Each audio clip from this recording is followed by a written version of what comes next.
Apa yang Allah rencanakan pasti jauh lebih indah daripada apapun yang kita inginkan. Jadi setiap kegelisahannya itu dia serahkan kepada Allah. Makanya obat dari cemas itu gak ada yang lain. Apa? Tawakal ala Allah. Ya Bu, berserah. Kita tuh baru bisa berserah.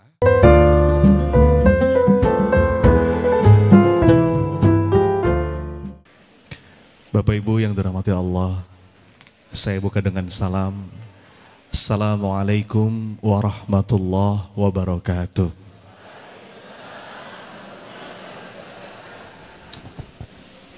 Alhamdulillah. Allahumma lakal hamdu hatta tarda, walakal hamdu idza radita, walakal hamdu ba'da ridha. Allahumma lakal hamdu wa ilaikal mushtaka wa antal musta'an wa la hawla wa la quwwata illa billah. Allahumma salli wa sallim wa barik ala Muhammad wa ala alihi wa ashabihi ajmain. Subhanaka la ilma lana illa ma 'allamtana innaka antal alimul hakim. Alhamdulillah, apa kabar Bapak Ibu? Sehat? Sebuah kebahagiaan, Allah izinkan, Allah takdirkan hari ini kita bisa bersilaturahim. Alhamdulillah baru saja tiba tadi dari Jakarta dan saya berharap mudah-mudahan pertemuan kita hari ini jadi pertemuan yang penuh barokah. Amin. Saya biasanya kalau mau mulai sesi kajian Bapak Ibu, saya selalu mulai dengan saling berbagi doa dan berbagi senyuman. Boleh? Boleh pinjam tangan kanannya, angkat ke atas Pak, Bu. Tolong usap-usap punggung yang di sebelah kanannya. Ikuti kata-kata saya, ikuti kata-kata saya. Saudaraku, mudah-mudahan pertemuan hari ini penuh berkah. Allah karuniakan kita ilmu yang bermanfaat. Dan mudah-mudahan ketemuan lagi ya di surganya Allah nanti. Tangan kirinya, usap-usap yang sebelah kirinya. Saudaraku, amin ya rabbal alamin. Saling mendoakan, saling mengingatkan, saling menguatkan. Berikan senyuman yang paling indah untuk kanan kirinya dulu, silakan.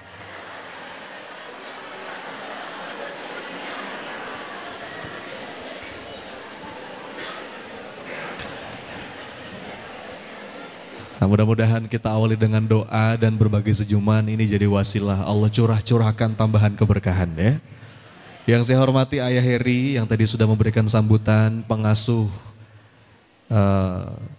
Pondok Zaid bin Sabit ya, Temanggung, dan semua asatis, tokoh, guru, para alim ulama, Bapak Ibu sekalian. Alhamdulillah sebuah kebahagiaan di waktu yang singkat ini ada satu tema yang kepingin saya angkat. Apa judul kita sore hari ini Bapak Ibu? Apa judulnya? Iya. Tema tentang lapang dada ini menjadi satu narasi yang belakangan waktu lagi seneng untuk saya sampaikan. Karena saya sangat meyakini ayah bunda, kawan-kawan yang dirahmati Allah, lapang dada itu kunci kehidupan. Kira-kira penting gak Bu Pak lapang dada? Apa pentingnya? Apa kira-kira efeknya lapang dada dalam aspek-aspek hidup kita? Ya Pak? Gini Bapak Ibu. Ketika kita bisa melatih kemampuan untuk bisa berlapang dada. Dan ngomong-ngomong, lapang dada itu sebuah kemampuan yang memang perlu kita latih. Lapang dada itu sebuah skill. Sama seperti skill lainnya yang itu perlu dilatih. sabar, ikhlas, apalagi ridho. Itu skill yang perlu kita latih. Maka dalam proses belajar itu ada beberapa fase. Yang pertama, awalnya dari nggak tahu menjadi tahu, dari tahu menjadi mau, dari mau menjadi mampu. Nah, kita ikut kajian seperti ini, ikut pelatihan, ikut seminar, ikut training mungkin, hadir di majelis taklim. Itu baru sampai proses dari nggak tahu menjadi tahu, maksimal sampai mau. Tapi untuk mengubah mau menjadi mampu, itu butuh latihan. Dan lapang dada adalah salah satu menurut saya jurus hidup yang perlu sungguh-sungguh kita latih. Apa dalilnya? Yang pertama, saya terus terang ayah bunda sangat terinspirasi dengan doanya Nabi Musa alaihissalam. Bapak Ibu kenal Nabi Musa?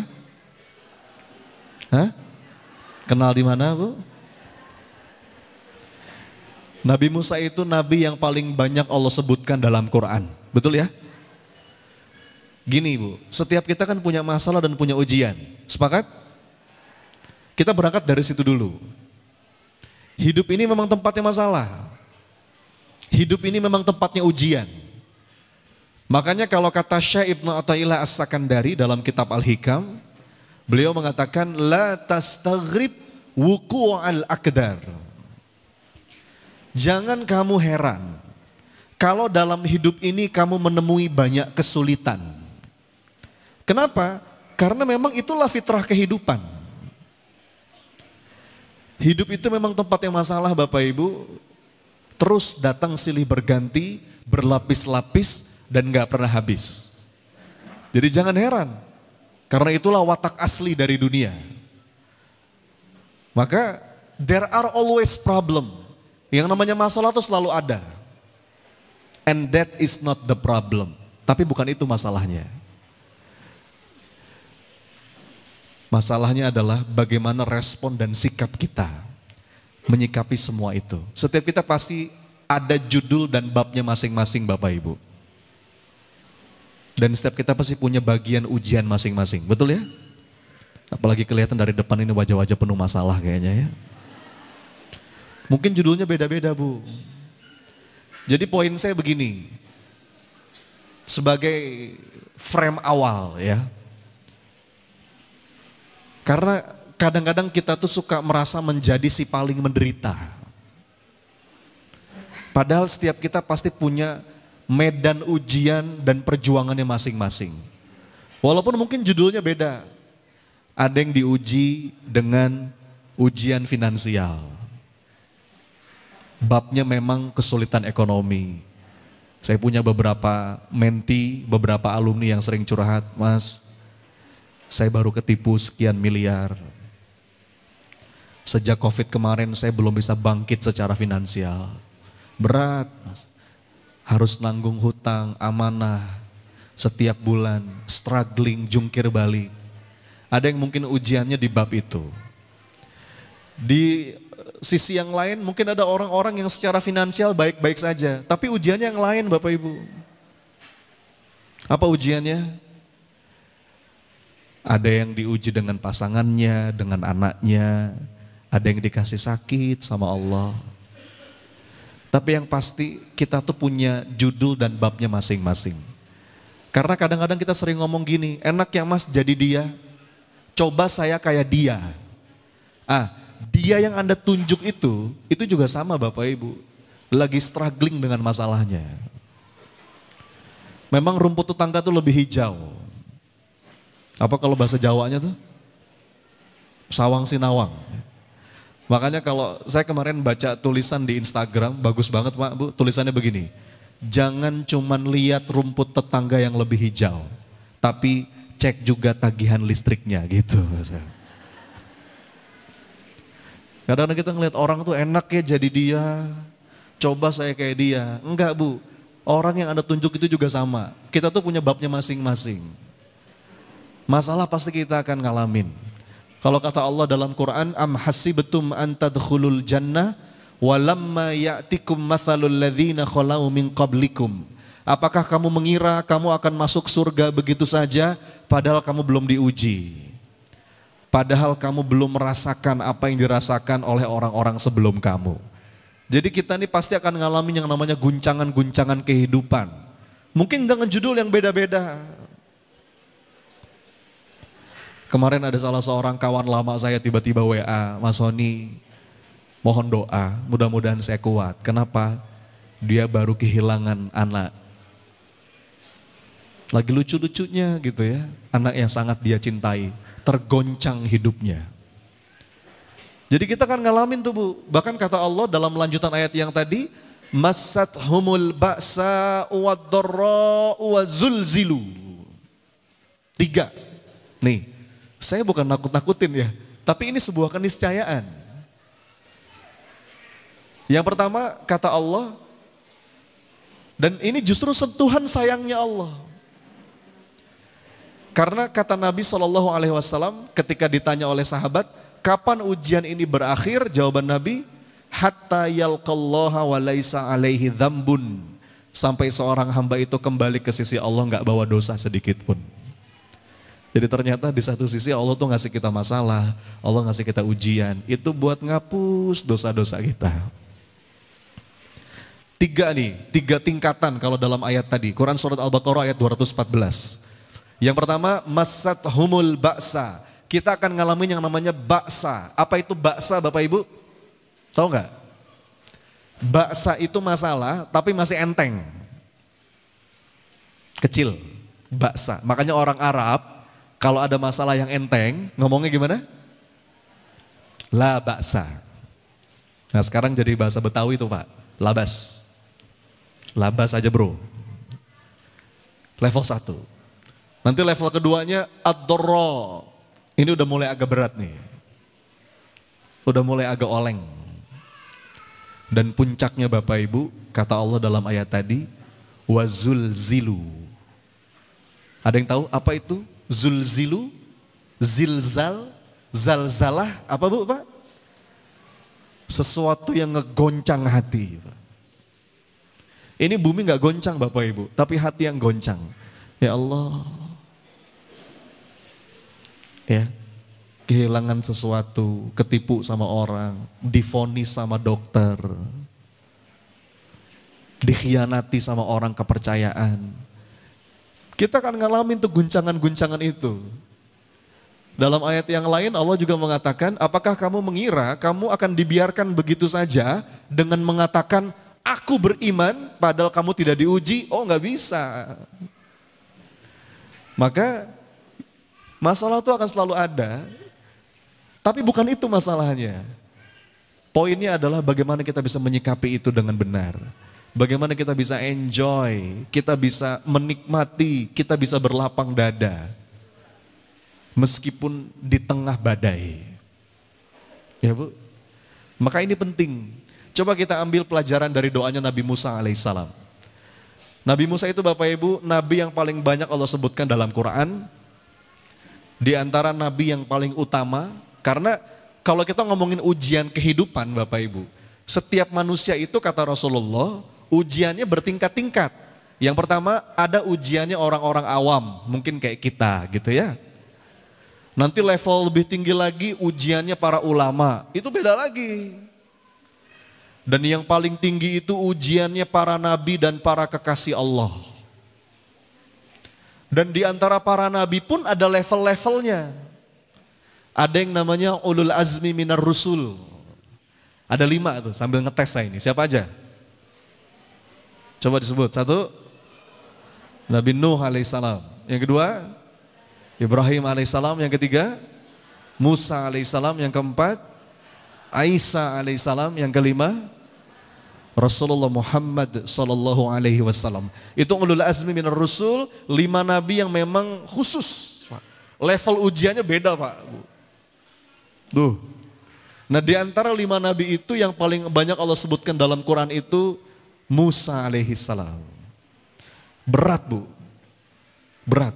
Nabi Musa itu berat. Yang dihadapin Fir'aun. Secara logika akal Fir'aun tuh gak mungkin bisa dikalahkan. Ya. Yang kedua, Yang diurusin itu kaum yang paling gak tahu diri dan paling gak tahu syukur. Siapa nama kaumnya? Bani Israel. Berat bu. Kalau kita pengen tahu, nah ini yang dihadapin sama Nabi Musa ini ya. Kalau kita pengen tahu kaum yang paling dablek, ya, sampai banyak Allah ceritakan dalam Quran, kaum yang paling gak tahu diri dan kaum yang paling gak tahu syukur itu Bani Israel. Dan itu yang dihadapin sama Nabi Musa. Bani Israel tuh Bapak Ibu, kurang apa lagi nikmat yang sudah Allah kasih untuk mereka. Ya, satu, mereka diselamatkan dari perbudakan Fir'aun, betul ya? Laut sampai dibelah Pak. Dua, ketika mereka berhasil lolos dari Fir'aun, mereka luntang-lantung gak jelas, di gurun tandus yang panas, Allah utus awan untuk menaungi mereka.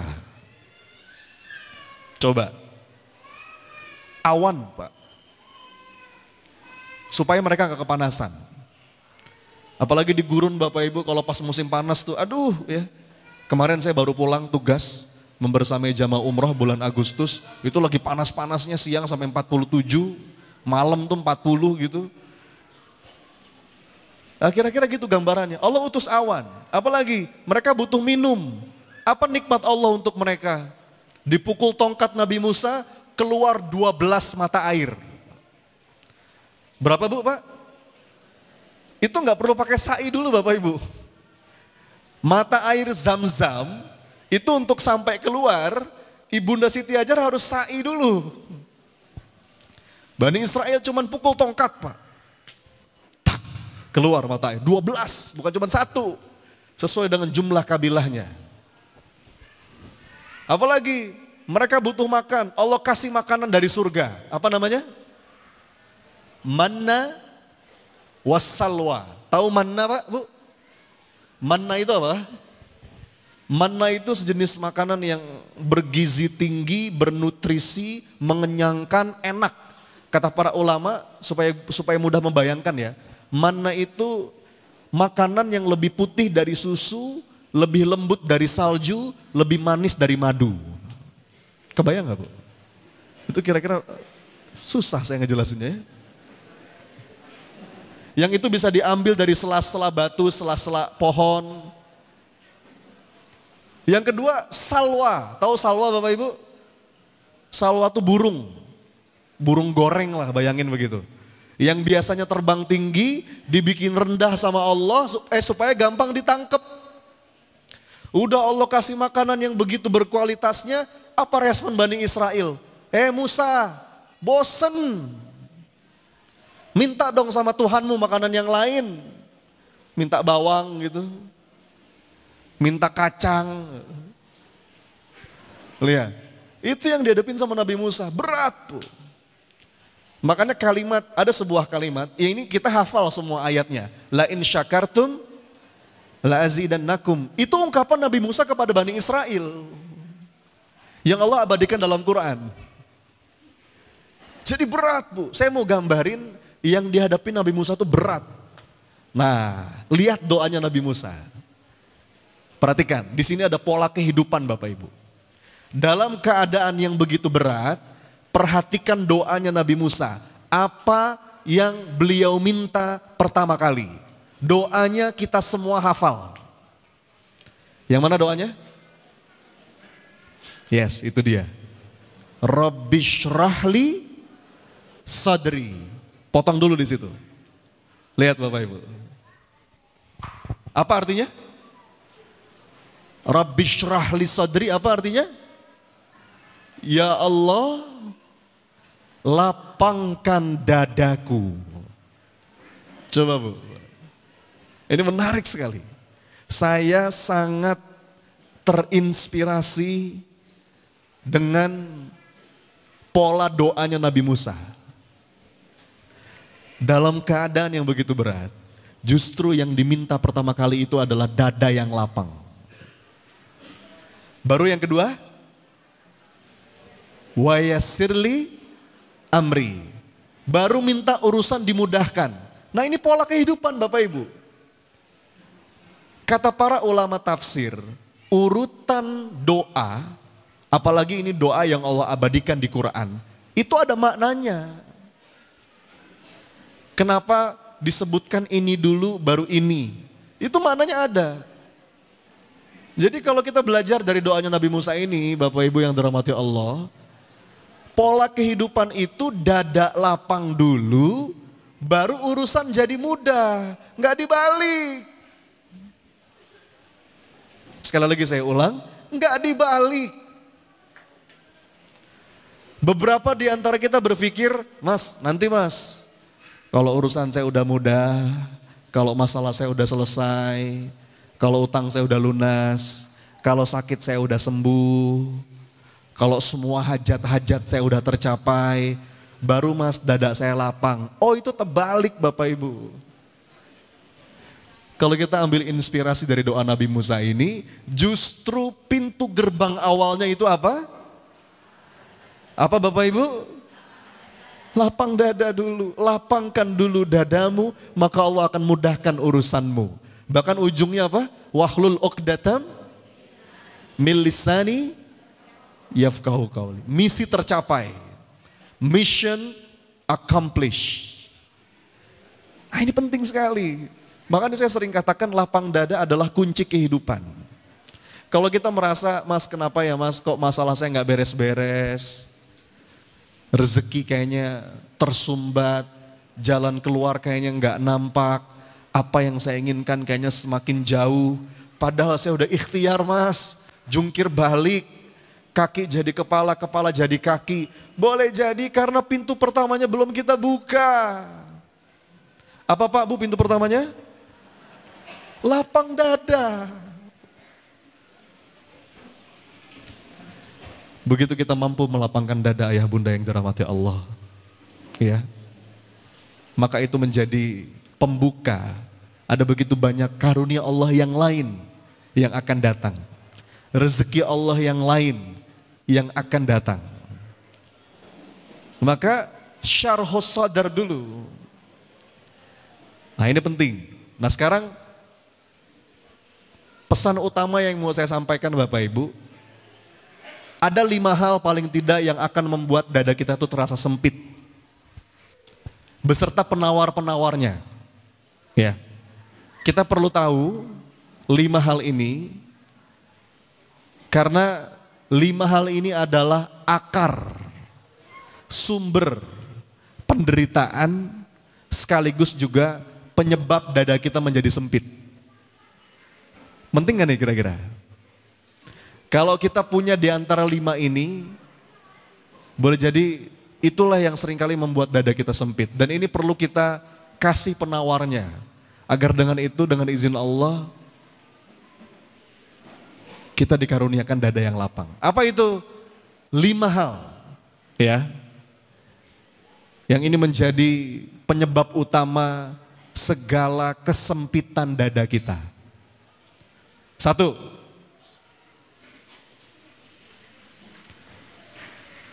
Terlalu meratapi masa lalu. Itu yang pertama.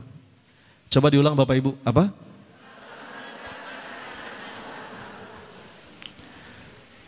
Beberapa orang itu hidupnya nggak bergerak, kakinya itu terkunci. Karena dia itu terbelenggu dengan kejadian-kejadian masa lalu dalam hidupnya. Kalau bahasa anak muda zaman sekarang, dia belum bisa moving on, move on. Padahal Bapak Ibu, masa lalu itu bukan untuk kita ratapi, tapi apa? Untuk kita ambil hikmahnya, kita ambil pelajarannya, apa kira-kira yang bisa kita perbaiki hari ini, dan apa yang kira-kira bisa kita benahi. Beberapa orang tuh Bapak Ibu terlalu dalam menyesali masa lalu. Penyesalan itu bagus. Bahkan penyesalan itu adalah unsur inti dari taubat. Tapi penyesalan yang benar itu harusnya mengantarkan kita untuk kembali kepada Allah, kita beristighfar. Dan setelah itu kita terdorong untuk bergerak.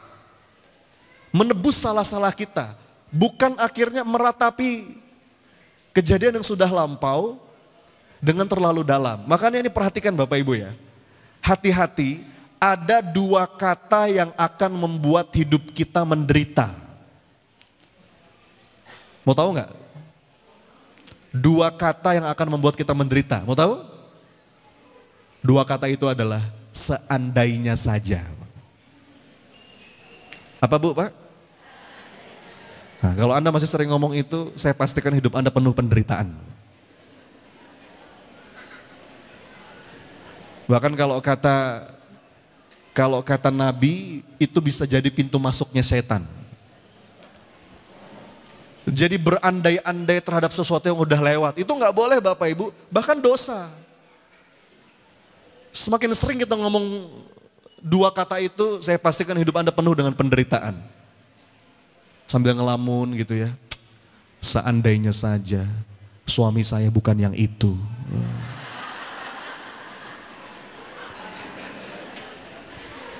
Anak udah 3. Yang sudah Bu. Saya kemarin ketemu salah seorang pengusaha di Solo. Ya, beliau tinggal di Jakarta tapi ketemu sama saya di Solo kemarin, ikut kelas saya di Solo. Dia baru ketipu sama orang, ya. Itu sekitar puluhan miliar Bu. Dan dia terpuruk sekali dengan itu. Selama ini yang di benak dia, aduh seandainya saja saya gak ketemu sama dia, seandainya saya gak percaya sama dia, seandainya dulu saya begini. Saya bilang Bu sudah, jangan begitu, sudah. Yang sudah. Katakan qadarullah wa masya'afal. Tinggal apa yang bisa kita ambil pelajaran, kita perbaiki, insya Allah. Bahkan punten ya Bapak Ibu, dalam urusan sekecil apapun kita gak boleh ngomong kayak gitu. Contoh nih ya, Anda lagi di jalan, bawa mobil atau bawa motor, ada 2 pilihan, belok kanan, belok kiri. Terus Anda putuskan, belok kanan deh. Begitu belok kanan, macet. Terus Anda ngomong, seandainya saja tadi belok kiri. Nggak boleh. Itu nggak boleh. Sudah, yang sudah. Puter balik aja. Tapi nggak usah ngomong. Tapi katakan qadarullah wa ma syaa fa'al, kata Rasulullah. Sudah, ini sudah terjadi, kita evaluasi aja. Kita muhasabah, pasti ada hikmahnya, pasti baik pada akhirnya. Orang yang terlalu meratapi masa lalu, itu dia sempit dadanya. Bu. Kalaupun kita punya jejak kelam di masa lalu, ya udah bawa ke dalam istighfar. Astagfirullah ya Allah, minta ampun ya Rabb. Tapi setelah itu yakin, Allah itu maha pengampun, dan tunjukkan kesungguhan kita untuk menebus mungkin kesalahan-kesalahan yang sudah lewat dengan amal-amal soleh. Jadi penyesalan yang benar itu adalah justru membuat kita bergerak, produktif. Bukan malah mengunci diri, tenggelam dalam penyesalan, oh itu setan seneng. Ya, setan seneng. Setan tuh paling seneng seorang mukmin yang murung. Kalau kata Imam Ibnul Qayyim Al-Jauzi, la syai'a ahabbu minasyaitani min huznil mu'min. Tidak ada yang paling disenangi syaitan melebihi seorang mukmin yang berhati murung. Jadi Bapak Ibu, saya mau ngasih tahu rahasia nih. Kalau pengen disenengin sama setan gampang. Gimana caranya? Murung aja, murung. Murung tau murung ya? Murung apa bahasa Jawanya? Hah? Apa? Mengkerut, merengut, cemberut gitu. Bangun tidur tuh. Iya Bu.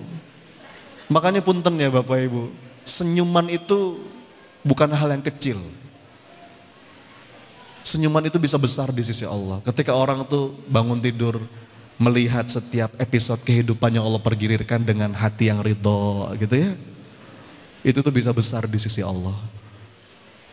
Bahkan kata para ulama Bapak Ibu, ada seorang hamba yang padahal ibadahnya biasa-biasa aja. Nggak soleh-soleh amat lah. Ya ibadahnya cuma yang standar-standar aja yang wajib dia kerjakan. Tapi ternyata hamba itu punya kedudukan mulia di sisi Allah. Lantaran apa? Hatinya tuh ridho. Setiap bangun tidur tuh makasih ya Allah. Dia melihat kejadian dan kondisi kehidupan itu dengan hati yang ridho. Maka penawar dari sindrom yang pertama ini adalah ridho. Ya. Tadi yang pertama apa, Bu? Sumber kesempitan hati apa yang pertama? Terlalu meratapi masa lalu. Penawarnya apa? Dia yakin setiap kejadian itu baik insya Allah. Rasulullah yang bilang, ajaban li amril mu'min, inna amrohu kullahu khair. Kata Nabi SAW, urusan orang yang beriman itu menakjubkan. Kenapa? Karena semuanya baik. Bagi orang beriman, Bapak Ibu, kata Rasulullah, nggak ada yang nggak baik. In asabathu syarra'u syakara fakanat khairul lahu wa in asabathu darra'u sabara fakanat khairul lahu. Ketika dia dapat yang enak, dapat yang nggak enak, semuanya baik. Ketika sikapnya itu tepat. Ya. Jadi ini luar biasanya orang yang beriman. Dia bisa melihat segala sesuatu dengan penuh keindahan. Kalau kata Imam Ibnul Qayyim, dengan kacamata iman kita selalu bisa menemukan keindahan dalam setiap takdir kehidupan. Satu. Dua sekarang. Penyebab sempit dada. Terlalu mencemaskan masa depan. Tadi yang pertama apa? Meratapi masa lalu. Yang kedua? Ini juga sama, Pak. Bikin sempit dada. Kerjaannya setan memang nakut-nakutin, cemas, khawatir, nanti gimana ya. Enggak, orang beriman itu hatinya damai karena dia yakin dia punya Allah.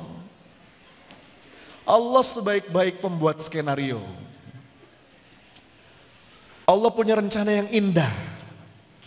Orang beriman itu yakin apa yang Allah rencanakan pasti jauh lebih indah daripada apapun yang kita inginkan. Jadi setiap kegelisahannya itu dia serahkan kepada Allah. Makanya obat dari cemas itu gak ada yang lain. Apa? Tawakal ala Allah. Ya Bu, berserah. Kita tuh baru bisa berserah kalau kita percaya Allah itu maha baik, gak mungkin. Allah itu maha adil, gak mungkin zolim. Allah itu maha benar, gak mungkin keliru. Allah itu maha bijaksana, gak mungkin sembarangan. Ya. Jadi ketika kita mengkhawatirkan sesuatu yang di luar kendali kita, buru-buru kita nitip sama Allah. Jadi berserah tuh Bu, kalau bahasa kami tuh nitip. Bahkan Rasulullah ngajarin sebuah doa, ya hayyu ya qayyum birahmatika astaghith wa aslih li sya'ni kullahu wa la takilni ila nafsi tarfata ainin. Apa Bapak Ibu yang sedang kita cemaskan, yang sedang kita khawatirkan? Masa depan anak, kita sedang mengkhawatirkan rezeki, mengkhawatirkan begini, mengkhawatirkan itu. Tugas kita ikhtiar, apa yang bisa kita lakukan, lakukan. Yang gak bisa kita, yang di luar kendali kita, serahkan kepada Allah. Makanya kan doanya bismillahi tawakkaltu ala Allah.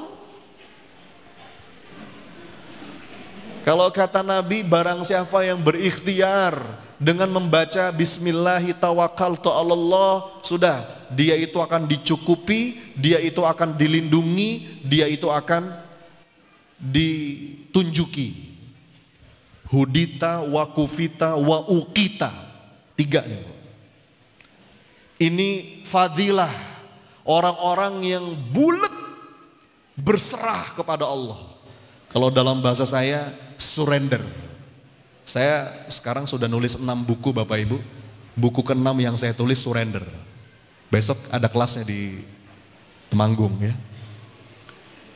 Saya orang itu jaminan dari Nabi, pokoknya siapapun yang bulat yakin berserah kepada Allah, sudah nggak usah khawatir. La khaufun alaihim walahum yahzanun. Dia akan dicukupi, dia akan ditunjuki, dia akan dilindungi.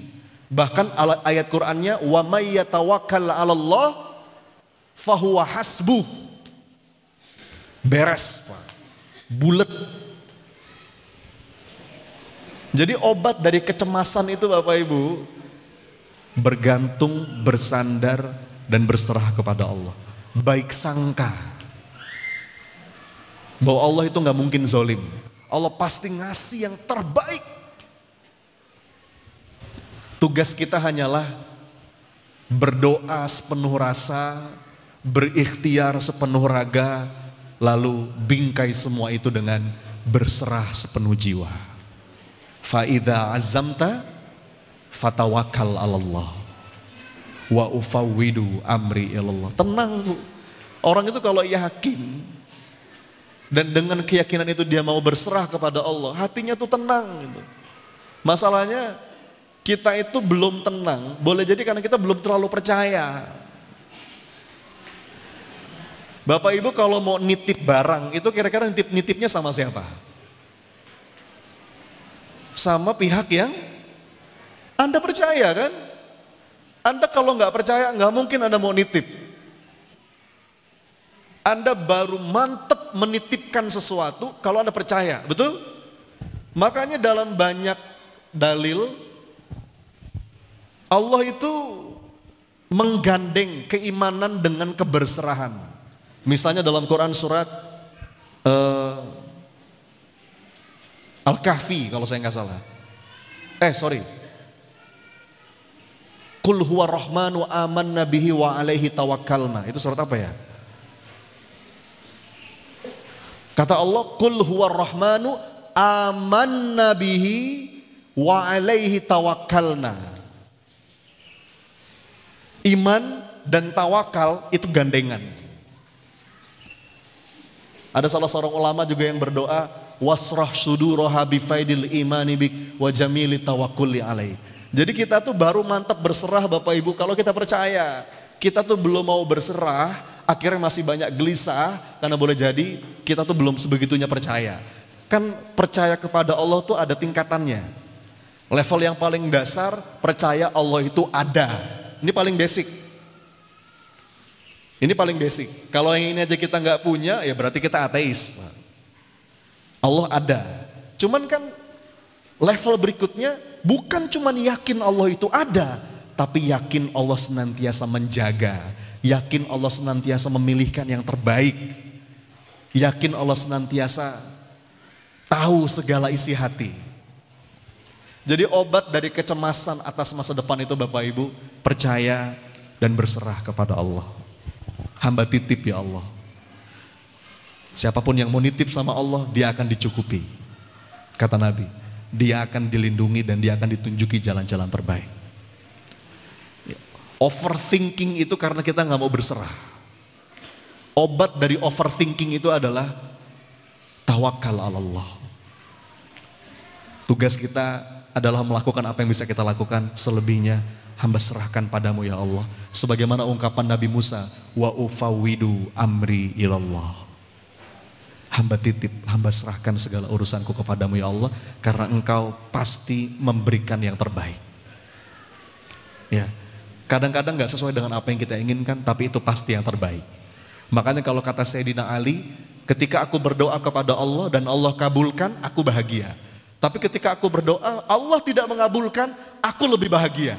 Kenapa? Yang pertama pilihanku, sedangkan yang kedua pilihannya Allah.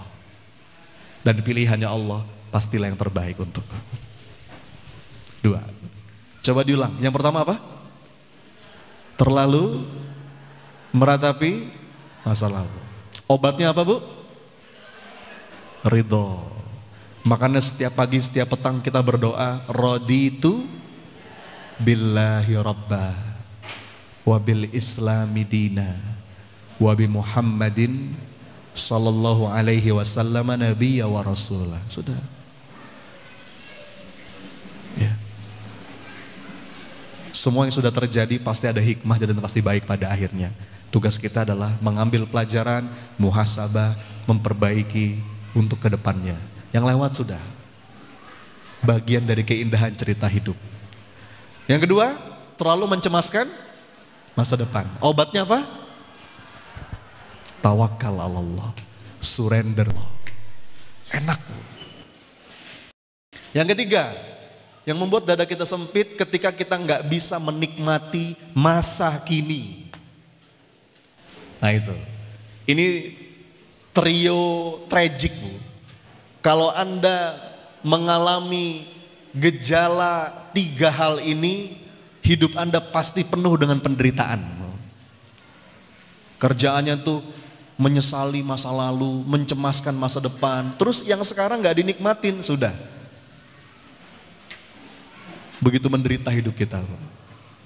Padahal ada begitu banyak karunia Allah. Kadang-kadang kita tuh gak bisa melihat keindahan karunia anugerah yang Allah kasih karena kita sibuk dengan apa-apa yang belum ada. Ya. Sibuk meminta, mengejar sesuatu yang belum ada, tapi apa-apa yang sudah ada tuh nggak bisa kita hargai. Padahal kalau kita mau buka mata ada begitu banyak ya Rob, anugerah, karunia, rezeki yang telah Engkau berikan dalam hidup hamba. Bahkan kalaupun saat ini kita sedang merasa sulit, janji dari Allah itu setiap kesulitan Allah akan iringi dengan minimal 2 kemudahan. Kadang-kadang mata kita aja yang ketutup. Kita fokus dengan masalah sampai kita nggak ngelihat. Ada begitu banyak keindahan hidup yang Allah berikan dalam hidup kita. Ya. Ada salah seorang murid yang bertanya kepada gurunya, "Guru, ajarin dong saya apa itu makna bahagia." Oh gitu, oke. Kalau kamu pengen tahu makna bahagia, ada latihannya. Gimana latihannya? Kamu tolong bawa segelas air putih ini, diisi penuh. Lalu kamu bawa masuk hutan, jalan terus sampai kamu keluar hutan. Nanti saya tungguin di ujung sana. Gitu aja guru, ya. Oke, gampang itu. Kalau saya lakukan itu saya akan menemukan makna bahagia, insya Allah. Oke. Dia bawa Bapak Ibu air, pesan dari gurunya air ini gak boleh tumpah walaupun setetes. Akhirnya apa Bu? Dia jalan pelan-pelan Bu, masuk hutan itu dia lihat ini apa namanya? Gelas yang berisi air ini, terus jalan. Dia ngelewatin hutan, padahal tuh Bapak Ibu di hutan itu ada banyak danau yang indah, ada kupu-kupu yang terbang, ada bunga-bunga yang warna-warni. Tapi dia gak melihat itu. Dia fokus sama. Begitu sampai ujung ketemu sama gurunya. Guru berhasil ini. Gelasnya gak tumpah alhamdulillah walaupun setetes. Kata gurunya, apa yang kamu lihat? Apakah kamu menemukan keindahan di hutan tadi? Gak tahu saya. Saya fokus ngeliatin gelas aja. Nah itulah. Kadang-kadang kita fokus dengan satu masalah, dengan satu kesulitan, sampai yang lain tuh gak kelihatan. Kita sibuk meratapi pintu yang ketutup. Ya Allah, kenapa pintunya ketutup? Padahal di belakang kita ada 2 pintu yang kebuka. Karena janjinya Allah itu fa inna ma'al usri yusra, inna ma'al. Maka penawar dari yang ketiga ini adalah syukur. Sebuah kesadaran, bahkan kalau kita mau menghitung anugerah karunia yang Allah berikan gak akan bisa kita menghitungnya. Kadang-kadang kita tuh untuk bersyukur kebanyakan syarat. Padahal kata guru saya, Son, kalau kamu mau pakai syarat untuk bersyukur 2 saja. Apa? Masih dikasih nafas dan masih dikasih kesempatan sujud, maka itulah puncak nikmat. Hidup ini aja udah nikmat kata guru saya. Kalau kamu gak percaya hidup ini nikmat, coba kamu main ke kuburan. Kamu tahu gak apa yang paling diinginkan orang-orang yang sekarang sudah dikubur? Apa? Ya Allah, boleh gak hidup lagi bentar aja untuk memperbaiki amal-amal soleh. Maka ketika kita masih dikasih kesempatan membuka mata, ketika bangun tidur, Rasulullah ngajarin doa, Alhamdulillahilladzi ahyana ba'dama amatana wa ilaihin nusur. Makasih ya Allah, masih dikasih kesempatan nafas. Kadang-kadang Bu, kita itu baru menyadari nilai sebuah nikmat ketika nikmat itu sudah hilang dari diri kita. Kita baru sadar sehat itu nikmat ketika sedang sakit. Kita baru sadar nafas itu nikmat ketika sedang sesak. Saya Bu, saya sedikit cerita ini ya. Saya pernah beberapa kali kena COVID. Saya cukup sering kena COVID. Karena memang profesi saya jalan-jalan terus ya. Jadi terpapar. Saya beberapa kali positif. Omikron udah pernah kena, yang Delta udah pernah kena. Saya pernah di Wisma Atlet, karantina di rumah sakit. Beberapa kali kena, tapi memang yang paling parah tuh ketika gelombang pertama. Itu dahsyat Bapak Ibu. Awal-awal COVID. Waktu itu masih baru ya, masih kaget. Swab test aja tuh masih 1 juta, saya ingat banget. Mahal. Dan saya cukup parah waktu itu Bapak Ibu, sampai paru-paru saya ada, apa istilahnya tuh? GGO. Itu satu momen yang gak mungkin saya lupa. Sampai kata dokter, Mas Sony ini kayaknya gak bisa karantina mandiri, Mas Sony harus ke rumah sakit. Saya dirawat Bapak Ibu, itu begitu masuk ke rumah sakit, pengalaman yang gak mungkin saya lupa. Itu Pak, Bu, udah betul-betul kayak nunggu giliran. Saya hari pertama masuk, besoknya sebelah meninggal. Besoknya lagi sebelah kritis. Ya Allah. Saya tuh Pak merasa deket banget sama maut ketika itu. Bentar saya mau nanya Bapak Ibu, dalam keadaan seperti itu, kira-kira apa yang saya minta? Apa yang saya minta? Minta mobil? Rumah? Minta apa Pak? Jalan-jalan ke luar negeri? Satu, ya Allah semoga Engkau masih berikan hamba kesempatan untuk bisa sehat lagi, menebus segala dosa, memperbanyak amal soleh. Momen itu Bapak Ibu, demi Allah yang lain murah. Coba sebut apa? Murah. Kecuali satu, dikasih sehat sama Allah. Makanya kalau buat saya Bu, ini udah kesempatan kedua. Second chance. Saya tuh Pak Bu, punten ya, untuk bisa bersyukur tuh gak perlu macam-macam. Saya kadang-kadang tuh, tanyakan istri saya. Saya tuh kadang-kadang kalau lagi ngelihat anak gitu ya, main, bercanda, itu bisa nangis saya. Makasih ya Allah, ini udah surga buat saya. Gak perlu nunggu punya ini dulu, punya itu dulu. Beberapa orang punya prinsip itu bahagianya bahagia jika. Mas, saya baru bahagia jika, nah jikanya macam-macam tuh. Jika saya udah punya ini, jika saya udah punya itu. Padahal kata para psikolog, orang yang punya prinsip hidup bahagia jika, maka sampai kapanpun dia gak akan pernah bisa bahagia. Kenapa? Karena kalaupun jika yang dia syaratkan sudah tercapai, dia akan selalu punya jika-jika yang lain. Gak ada habisnya Pak. Tapi anehnya Bapak Ibu, begitu kita bisa menikmati, menghargai nikmat yang Allah kasih, Allah malah tambah nikmat itu. Maka nikmati Pak, hidup ini anugerah dari Allah. Gak bisa gitu kalau mau ngitung nikmat dari Allah. 3, saya percepat ya. Tadi 1 apa? Terlalu meratapi masa lalu. Penawarnya apa? Ridho. Yang kedua? Terlalu mencemaskan masa depan. Penawarnya apa? Tawakal. Yang ketiga? Tidak menikmati hari ini. Penawarnya apa? Syukur. Yang keempat nih, sama sumber sempitnya dada. Apa? Ketika kita meletakkan kebahagiaan kita di mulut orang lain. Beberapa orang tuh sempit dadanya, stres karena terlalu sibuk mikirin pandangan orang. Padahal Bu, orang mau ngomong apa itu tuh nggak dihisap, itu tuh nggak ada hisapnya buat kita. Ngapain kita pusingin pandangan orang?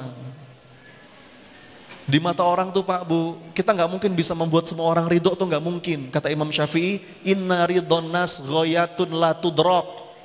Berharap semua orang suka sama kita itu mustahil. Masih ingat Bu kisah tentang ini Pak, bapak sama anak yang naik keledai, masih ingat? Masih ingat ya? Gimana itu ceritanya? Bapak naik keledai, anaknya di atas, bapaknya di bawah. Dituntun. Diomongin orang nggak? Apa kata orang? Itu lihat tuh, anak durhaka tuh. Gitu tuh anak zaman sekarang tuh. Bapaknya suruh jalan, anaknya di atas. Emang ya? Kata bapaknya, oh nak, salah nak. Gantian ya, bapak di atas, kamu di bawah. Jalan lagi.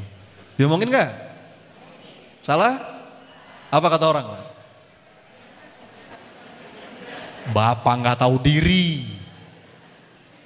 Mana ada anaknya suruh jalan, bapaknya malah di atas. Gak kasihan apa? Aduh, salah nak. Nah, ayo nak, sekarang kita naik aja berdua di atas keledai. Naik. Diomongin lagi? Salah lagi Bapak Ibu? Apa kata orang? Mereka itu gak punya peri kebinatangan. Itu namanya nyiksa binatang. Binatang kecil dinaikin berdua, bagaimana sih? Kasihan itu.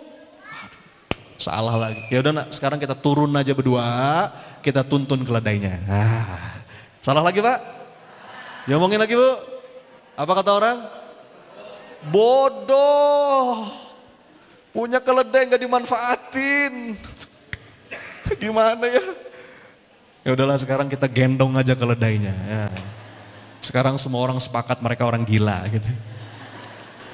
Bu sudah Pak, ngapain meletakkan kebahagiaan itu di mulut orang? Orang tuh ngomong bisa ngejeplak apa aja, gak usah pusingin. Yang penting tuh pandangan Allah. Beberapa di antara kita hidup tuh jadi capek karena mikirin pandangan orang. Apa kata orang? Apa kata orang? Ya, nggak mungkin bahagia hidup kita selama kita masih berharap diakui, dihargai, dinilai, dipuji makhluk. Sempit dada Anda. 4. Maka penawarnya apa? Penawarnya itu ikhlas. Apa Pak Bu? Ikhlas itu kan nggak berharap kepada siapapun kecuali berharap kepada Allah. Ya saya cuma ngelakuin yang terbaik. Orang mau suka, orang mau nggak suka, orang mau muji, orang mau mencaci, itu bukan urusan saya. Yang penting saya pastikan apa yang saya lakukan ini hal yang benar, hal yang baik. Perkara orang komentar begini-begini, ya sudah saya serahkan kepada Allah. Saya cuma niat mencari perhatiannya Allah. Ikhlas. Yang terakhir, yang kelima, yang membuat kita sempit dada ketika kita nggak mau memaafkan orang lain. Beberapa orang tuh senangnya mendendam. Padahal orang tuh kalau dendam, nyimpen rasa sakit hatinya, itu yang rugi dirinya sendiri. Dan Allah itu bahkan memberikan kita ajakan untuk memaafkan agar kita dimaafin sama Allah. Ya. Jadi banyak-banyak maafin orang. Mungkin bukan karena dia layak dimaafkan, tapi kita butuh dimaafin sama Allah. Ya. Nah ini kalau dibahas panjang, tapi intinya 5 hal ini Bapak Ibu yang harus kita sadari menjadi sumber penderitaan hidup kita, yang bikin dada kita sempit, sekaligus penawarnya supaya dada kita lapang. Coba diulang. 1, terlalu meratapi masa lalu. Penawarnya apa Pak? Bu? Ridho. Katakan ya Allah hamba ridho. Apa yang kau tetapkan pasti terbaik, semua pasti ada hikmahnya ya Allah. Kalau ini diundang sama salah-salah saya ya Allah, semoga dengan ini jadi penghapus dosa-dosa saya dan saya akan perbaiki di masa depan. Ridho.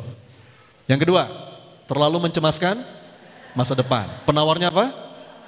Tawakal Allah, serahin kepada Allah. Enggak semua harus kita pikirin Bapak Ibu.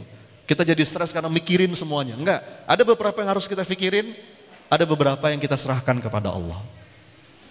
Ya. Yang ketiga, tidak bisa menikmati masa kini karena sibuk dengan apa yang belum ada. Maka penawarnya apa? Syukur. Ada begitu banyak nikmat yang Allah kasih. Sekali-kali Bapak Ibu luangkan waktu untuk duduk gitu ya sebentar, mengingat-ingat, ya Allah makasih. Banyak sekali nikmat darimu ya Allah. Tidur masih enak, makan enak gitu ya. Masih dikasih sehat. Dikasih keluarga yang baik. Makasih ya Allah. Yang keempat, yang bikin kita sempit dada ketika meletakkan kebahagiaan kita di mulut orang lain. Nggak usah pusingin apa kata orang. Maka penawarnya apa? Ikhlas.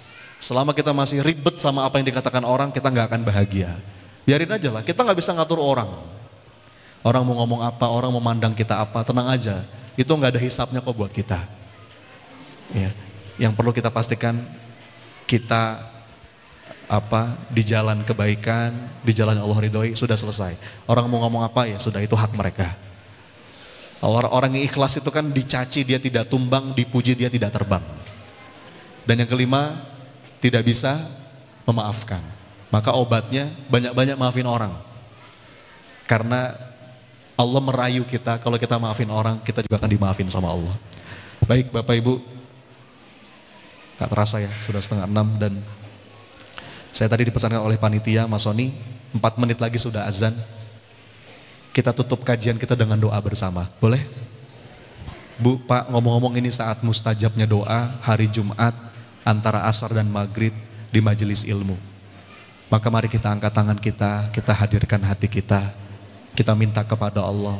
Semoga Allah karuniakan kepada kita betul-betul dada yang lapang, hati yang tenang, jiwa yang damai.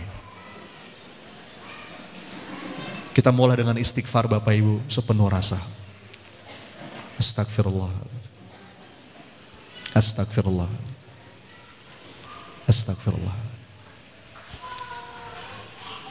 Salawat kepada Nabi. Allahumma salli wa sallim wa barik ala Muhammad wa ala alihi wa ashabihi ajmain. Duhai Allah yang maha mendengar sepelan apapun doa kami. Duhai Allah yang maha menatap pertemuan kami hari ini. Ya Allah, catatkan ya Rob siapapun yang hadir pada hari ini. Tiap langkahnya Engkau jadikan amal soleh. Catatkan ya Allah siapapun yang hadir pada hari ini, tiap langkahnya Engkau jadikan penggugur dosa. Ya Allah, kami datang ke sini enggak ada niat yang lain kecuali pengen belajar jadi hamba yang lebih baik. Ya Allah, lapangkan siapapun yang sekarang sedang sempit. Mudahkan ya Allah siapapun yang sekarang sedang sulit. Ya Allah, kuatkan, angkat masalah-masalah yang sedang begitu membebani pundak-pundak kami. Ya Allah, sehatkan siapapun yang sekarang sedang sakit. Dan berikan kami kesempatan ya Allah untuk bisa sujud langsung di depan Ka'bah-Mu. Undang kami untuk umroh dan haji ya Allah. Merasakan wukuf di Arafah-Mu. Jadikan ya Allah keluarga kami keluarga yang sakinah. Anak-anak kami anak-anak yang soleh soleha. Bapak Ibu yang dirahmati Allah, saya berikan kesempatan, silakan doa masing-masing. Silahkan, saya aminkan. Minta yang baik-baik sama Allah. Demi Allah Bapak Ibu, sekarang saat mustajab doa. Ini hari Jumat, ba'da asar, menjelang maghrib, di majelis ilmu. Ini saat mustajabnya doa. Silakan Pak Bu, saya aminkan. Amin ya Allah. Kabulkan ya Rob. Apapun yang sekarang sedang terlintas di pikiran Anda punya masalah, Anda punya harapan, sampaikan kepada Allah sekarang. Amin ya Allah. Amin ya Allah. Amin ya Allah. Amin ya Allah. Ya Allah, berkahi tempat ini ya Allah. Pondok Zaid bin Sabit, berkahi semua pengurusnya, santri-santrinya ya Allah. Ya muqallibal qulub, tsabbit qulubana ala dinik. Duhai Engkau yang maha membolak-balik hati, tetapkanlah hati kami di jalan ketaatan. Allahumma inna nas'aluka taubatan nasuha, wa taubatan qoblal maut, wa rahatan indal maut, wa magfiratan wa rahmatan ba'dal maut. Ya Allah, berikan kami semua kesempatan taubat sebelum Engkau panggil kami. Allahumma inna nas'alukal husnil khatimah wa na'udzubika min su'il khatimah. Jadikanlah ya Allah akhir hidup kami nanti akhir hidup yang baik. Lindungi kami ya Rabb dari akhir hidup yang buruk. Ya Allah, karuniakan kepada kami dada yang lapang, hati yang tenang, yang berlandaskan ingat padamu. Allahumma inna nas'aluka nafsan bika mutmainnah tu'minu biliqa'ik wa tarda bi qada'ik wa taqna'u bi ata'ik. Rabbana atina min ladunka rahmah wa hayyi' lana min amrina rasyada.